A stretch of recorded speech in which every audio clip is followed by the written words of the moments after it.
Tiap-tiap kalian pasti masuk surga. Yang sudah beriman ini muslim masuk surga. Kecuali orang-orang yang enggan. Kecuali orang yang sengaja tidak mau masuk. Para sahabat bertanya, siapa yang enggan ya Rasulullah? Kok bodoh benar gak mau masuk surga itu siapa? Kata Nabi SAW, barang siapa yang mematuhiku niscaya masuk surga. Dan barang siapa yang mendurhakaiku maka dia telah enggan. Termasuk dalam durhaka kepada Nabi SAW adalah memilah-milah syariat beliau. Menerima yang disukai dan mengerjakan apa yang meninggalkan apa yang tidak disukai. Termasuk pelanggaran terhadap syariat Nabi SAW adalah mengada-ngadakan syariat setelah beliau menyampaikan. Yang biasa dikenal dengan bid'ah. Itu termasuk adalah tidak menghormati Nabi SAW.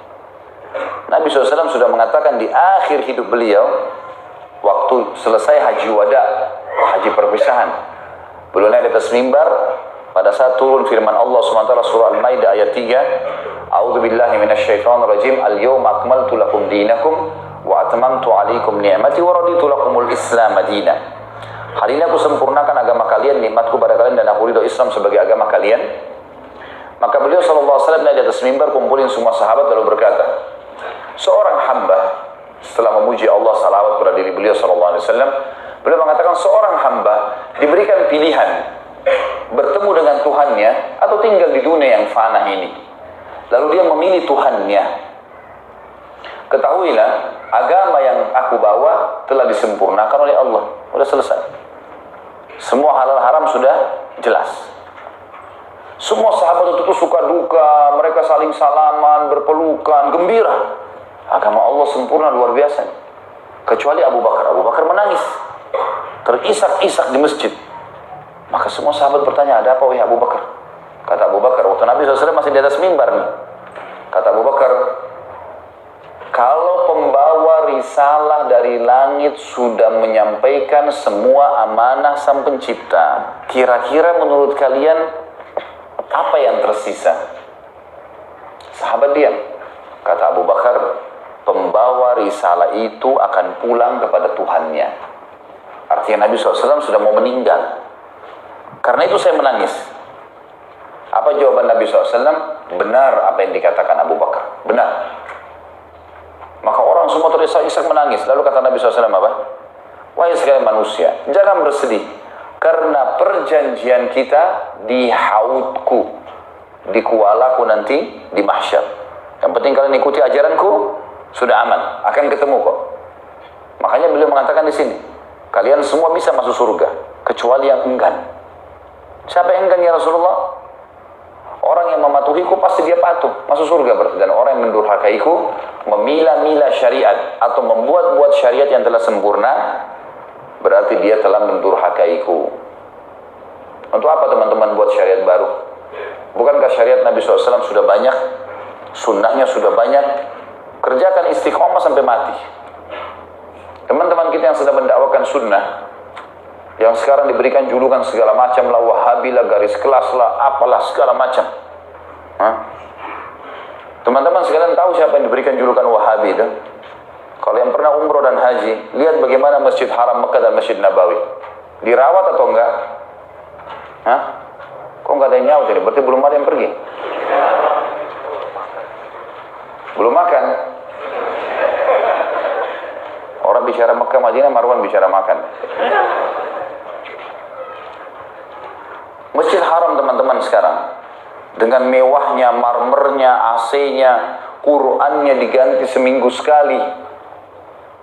Setiap seminggu sekali dikeluarin, ganti Quran baru. Percetakan Quran dibuat terbesar oleh Raja Fahd di Madinah. Masjid Nabawi dengan megahnya, lampunya, listriknya, itu sampai banyak jemaah saya bilang, Ustadz ini listriknya berapa? Berapa banyak listrik yang dipakai nih? Semua lampu mewah. Sebesar masjid itu, AC-nya nggak pernah berhenti. Setiap tiang ada AC. Mewah luar biasa gitu. Dirawat, dijaga kuburan Nabi SAW, dirawat kuburan Baqi, kuburan para sahabat. Dan tidak pernah kita temukan satupun celengan sumbangan. Kenapa antum ketawa coba? Saya mau tanya. Karena kalau orang Indonesia yang pegang, banyak kotak amalnya. Sudah langganan. Di Masjid Haram Mekah sama Madinah nggak ada kotak amal. Antum mau datang nyumbang nggak diterima sama mereka. Sudah, terima kasih, cukup. Tower jam yang besar itu dibeli tanahnya pakai uang pribadinya Raja Abdul Aziz oleh anak cucunya. Warisan, mereka sepakat sebagiannya dikasih ke beli tanah. Dibangun tower jam itu, bangun hotel, mall, segala. Semua hasilnya, hasil sewanya, hasil belinya dikasih ke Masjid Haram. Itu yang dibilang Wahabi itu. Yang urus semua Masjid Haram dan Masjid Nabawi, Wahabi. Sampai kadang-kadang saya tanya, orang nggak bisa jawab ini. Kalau antum tuduh-tuduh Mekah dan Madinah itu Wahabi, tahu nggak itu Mekah tempat lahirnya Nabi SAW? Dan 13 tahun dakwah Nabi SAW di sana. Tahu nggak Madinah itu ada rumahnya Nabi SAW dan 10 tahun syariat disempurnakan di sana. Sudah tahu belum itu? Tahu. Baik. Masuk akal nggak dua tempat Nabi lahir dan Nabi meninggal ini dan syariat sempurna di sana Allah biarkan sembarangan orang yang memegangnya? Secara akal nggak mungkin. Dari mana istilah Wahabi? Dari Syiah. Karena yang paling banyak membongkar kedok mereka yang mencaci maki sahabat, mengatakan Quran kurang, yang menjaga kemurnian Islam memang Mekah sama Madinah sekarang. Memang di bawah naungan kerajaan Saudi itu fakta lapangannya. Nggak bisa dipungkiri masalah itu. Tapi mereka mengklaim sembarangan, mengatakan ini Wahabi ini garis keras segala macam. Saya tanya lagi jemaah saya, waktu pergi umrah Ramadan, ada nggak bapak-bapak sini dapat lain sholatnya orang di Mekah? Nggak ada. Sama aja. Malah kita lebih khusyuk, bacaannya lebih enak. Nah ini Wahabi nih. Jemaah umroh saya ajak kalau di Masjid Nabawi, dan teman-teman juga di sini kalau satu waktu umroh insya Allah saya doain semua dapat insya Allah. Mudah-mudahan Allah kasih umroh dan haji berulang-ulang ya. Saya sampai bilang sama jemaah saya, kalau terutama laki-laki, karena perempuan agak sulit, tapi laki-laki kalau lagi umroh sama saya biasanya kalau berpapasan saya sholat sama-sama, karena kita punya acara bebas untuk sholat. Ada yang mau lebih dulu pergi, ada yang mau telat ke kamar mandi segala, saya biarin. Tapi yang ikut sama saya setiap habis maghrib saya ajak kalau di Masjid Nabawi.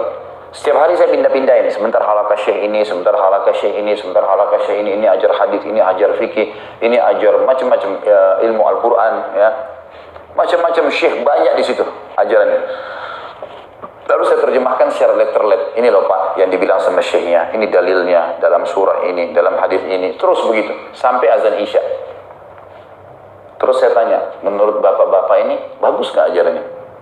Bagus Ustaz, dari tadi ini.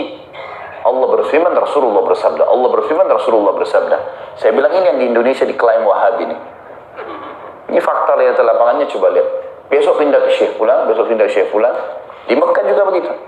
Dan antum bisa kalau ngerti bahasa Arab paling bagus, datang ke situ. Nanyain semuanya. Semuanya berisi dengan wahyu. Qala Allah, qala Rasul, qala Allah, qala Rasul. Karena menjaga kemurnian agama Islam. Itu yang diklaim dengan Wahabi. Dan yang menuduh mereka siapa? Orang-orang Iran, orang Persia, yang dasarnya mempertahankan ajaran Syiah. Quran kurang lah, sahabat dikafirkan lah. Yang mana kita mau dengar nih sebenarnya? Jelas-jelas mereka tinggalnya sudah jauh dari tempatnya Nabi SAW. Ajarannya mencaci maki. Saya tahu siapa dicaci maki? Mertua Nabi, Abu Bakar sama Umar. Yang dicaci maki dianggap zina istrinya Nabi. Yang dianggap kafir iparnya Nabi, Muawiyah. Adiknya Muawiyah, Ummu Habibah menikah dengan Nabi SAW, Ummul Mukminin. Dia sebenarnya Abdullah bin Sabah tujuannya mencaci maki Nabi SAW, tidak bisa. Caci makilah orang sekitarnya. Ya. Jadi teman-teman yang saya ingin titik beratkan di sini adalah tempat Nabi SAW menyampaikan wahyu dijaga sama Allah. Dijaga sama Allah. Dan sampai sekarang turun-temurun ulama di sana mewariskan ilmu-ilmu hadis dan ilmu Al-Quran. Maka jangan mudah termakan dengan isu. Terus itu seperti virus yang berbahaya, Wahabi, supaya panas di kuping orang dan akhirnya orang nolak. Gitu. Ya. Termasuk kalau antum lihat di YouTube itu namanya Khalid Basalamah, Wahabi besar. Gitu. Jadi yang antum dengar ini, yang saya bacain dari tadi, kalau Rasulullah SAW bersabda riwayat Bukhari, Allah berfirman di surah ini, ini Wahabi. Ya antum pakai akal cerdas lah. Jangan termakan dengan arus main nilai sembarangan. Berarti target mereka untuk menjauhkan orang dari sunnah Nabi SAW berhasil. Jangan sampai itu terjadi. Jadi semua orang yang menolak ajaran Nabi SAW, masuk dalamnya, mengerjakan apa yang dia suka, meninggalkan apa yang dia tidak suka, atau membuat-buat yang Nabi SAW tidak ajarkan. Hati-hati, termasuk kekufuran yang nyata kata para ulama adalah bila seseorang menganggap masih ada bagian risalah langit yang belum disampaikan oleh baginda Nabi SAW. Ini kekufuran yang nyata. Allah sudah mengatakan Nabi SAW sudah menyempurnakan agama di tangannya, lalu kita bilang tidak, masih ada yang belum diajarkan, lalu kita buat-buat. Ini bahaya sekali.